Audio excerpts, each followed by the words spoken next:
नमस्कार, मी संतोष सानप. मी आता जालन्यावरून निघालोय, पनवेलला चाललोय. इथून मागं पण माझ्यासोबत अशी 1-2 वेळेस घटना घडली. आजची ताजी घटना आहे बघा, लाईव्ह घटना आहे. हे खिळे बघा, हे समृद्धी हवे. 1 तास झाले पोलिसवाल्यांना फोन करतोय. समोरच्या गाडीचे 4 टायर पंक्चर झालेत. पोलीसची मदत अजिबात होत नाही या रोडवरती.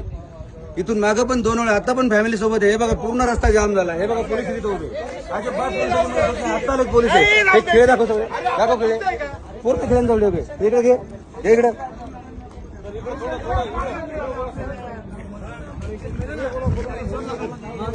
भाऊ, इथून मागून माझ्यासोबत अशा घटना 2 वेळा झाल्यात. तेव्हा पण मी पोलिसांना फोन केला, अजिबात पोलिसांची मदत होत नाही. मी आता जालन्यावरून निघाले, मला पनवेलला जायचंय.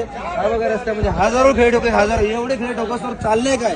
अर्धा रस्ता बंद करून जर चोर खेळ ठोकतात, पोलीस करतात काय? रोडवाले कॉन्ट्रॅक्ट करतोय काय? काय सुविधा आहे रोडला? कशाला हा रोड बनलाय?